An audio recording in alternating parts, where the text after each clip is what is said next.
Assalamu alaikum students, welcome back to my YouTube channel Al Pak Forces। Students आज हम physics के most important MCQs देखने वाले हैं जो कि नेवी और एयरफोर्स के इनिशियल टेस्ट में पूछे जाते हैं। एयरफोर्स का कमीशन टेस्ट हो या नॉन कमीशन टेस्ट हो, दोनों में फ़िज़िक्स के एमसीक्यूज़ आते हैं। जो कमीशन टेस्ट होता है उसमें फ़िज़िक्स के 72 एमसीक्यूज़ होते हैं और जो नॉन कमीशन टेस्ट होता है उसमें फ़िज़िक्स के 25 एमसीक्यूज़ होते हैं। तो चले फिज़िक्स के एमसीक्यूज़ को स्टार्ट करते हैं बिना किसी वक्त को ज़ाया किए। जो हमारा पहला एमसीक्यूज़ है, in SI system the unit of power is, यानी एसआई निज़ाम में पावर की इकाई कौन सी होती है या पावर की इकाई क्या है। तो एसआई सिस्टम में पावर की जो इकाई है वो है वॉट। ठीक है, एसआई सिस्टम में पावर की इकाई वॉट है। दूसरे एमसीक्यूज में हमसे पूछा जा रहा है, according to Newton seconds law force is directly proportional, यानी कि न्यूटन के दूसरे कानून के मुताबिक वो फोर्स के जो रास मुतनासिब होता है वो क्या होता है। यानी एक होता है डायरेक्टली प्रोपोर्शनल, एक होता है इन्वर्सली प्रोपोर्शनल।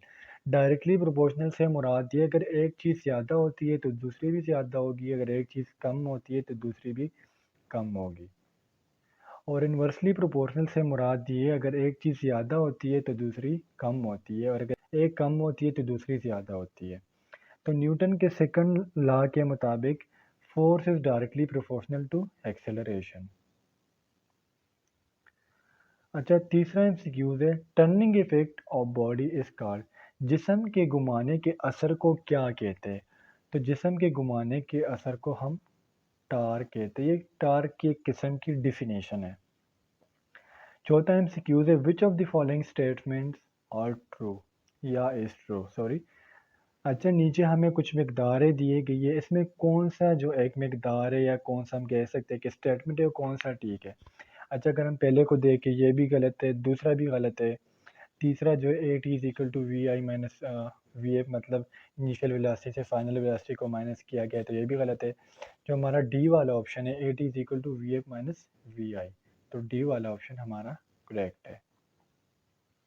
नेक्स्ट एमसीक्यूज है, which of the following is a vector quantity, यानी मंदर झेल जो हमें कुछ एग्जांपल्स दी गई है, इसमें वेक्टर क्वांटिटी कौन सी है। तो मास भी वेक्टर क्वांटिटी नहीं है, वर्क भी नहीं है, डेंसिटी भी नहीं है, तो इसका जो करेक्ट आंसर है वो है वेट। ठीक है। नेक्स्ट एमसीक्यूज है, mechanical advantage of machine is called, machine से किए गए काम किसके बराबर होता है। तो वो होता है इनपुट बाई आउटपुट। ठीक है, इस एमसीक्यूज में आपने कंफ्यूज नहीं होना, ये इनपुट बाई आउटपुट है। नेक्स्ट एमसीक्यूज है, the relationship between stress and strain is called, यानी स्ट्रेस और स्ट्रेन के दरमियान जो बाहमी ताल्लुक है उसे हम क्या कहते हैं। तो इसको हम कहते हैं हुक्स लॉ, और इस हुक्स लॉ को किसने फाइंड किया था, तो होता है यंग मॉडुलस। ठीक है। नेक्स्ट एमसीक्यूज है, an parallel plate capacitor capacity depend upon, यानी मुतवाज़ी कैपेसिटर में कैपेसिटी का इंहिसार किस पर होता है। तो वो होता है सेंट्रल डिस्टेंस पर। बी नंबर का जो ऑप्शन है वो सही है, सॉरी गलत मार्क हो गया, मैं दोबारा कर लेता हूँ, सेंट्रल डिस्टेंस पर। नेक्स्ट एमसीक्यू की तरफ मूव करते, the rate of flow of charge through a conductor is called, एक मौसल में से गुजरने वाले चार्ज के बहाव की शरह को क्या कहते हैं। इस एमसीक्यू का मतलब ये था, the rate of flow of charge through a conductor is called current. ठीक है, ये करंट की डिफिनीशन भी हो गई, अगर आपसे किसी इंटरव्यू में पूछा जाए तो ये करंट की सिंपल डिफिनीशन हो गई। नेक्स्ट एमसीक्यूज है, in magnet opposite poles of magnet, यानी कि जो मैग्नेट के अपोजिट पोल्स है आपने देखने होंगे, जिसको हम मैग्नेटिस भी कहते हैं, जो उसके अपोजिट पोल होते हैं वो एक दूसरे को अट्रैक्ट कर रहे होते हैं। ठीक है, अट्रैक्ट, सॉरी बार बार हालत मार्क हो रहे हैं, धीरे से कर लेते हैं, अट्रैक्ट कर रहे होते हैं। ठीक है। नेक्स्ट एमसीक्यूज है, whenever a piece of magnet is cut into two pieces, its one end become north pole and other becomes, यानी हम जब मैग्नेटिस को दो हिस्सों में तकसीम करते हैं या दो हिस्सों में कट कर देते हैं तो उसका एक हिस्सा नॉर्थ पोल बन जाता है, तो लाजमी सी बात है जो उसका अपोजिट होगा वो हो जाएगा साउथ पोल। ठीक है, साउथ पोल। नेक्स्ट एमसीक्यू है, time period of simple pendulum increase by, यानी सिंपल पेंडुलम का जो टाइम पीरियड है वो किस चीज़ से इंक्रीज किया जाता है, तो है लेंथ। ठीक है, लेंथ से सिंपल पेंडुलम की जो टाइम पीरियड है वो ज़्यादा हो जाती है।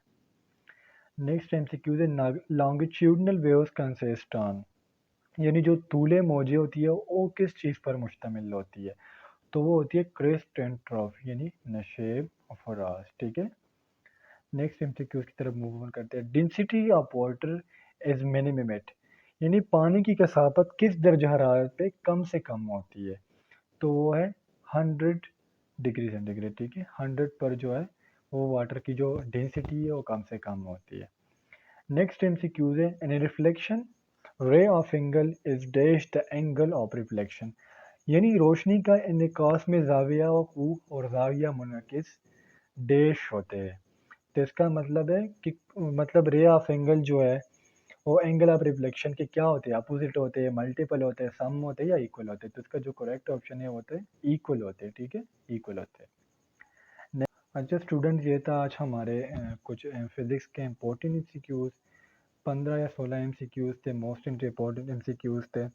अगर आपको इन एमसीक्यूज में कोई भी मुश्किलात हो या कोई एमसीक्यूज आपको समझ नहीं आ रही हो, तो आप मुझसे कमेंट सेक्शन में पूछ सकते हो। इसका नेक्स्ट पार्ट भी इंशाल्लाह जल्दी आएगा। फिज़िक्स के जो इंपॉर्टेंट यूनिट्स हैं इंशाल्लाह 2 वीडियोस में हम वो भी कवर करेंगे इंशाल्लाह। तब तक के लिए मुझे इजाज़त दीजिए। अल्लाह हाफ़िज़।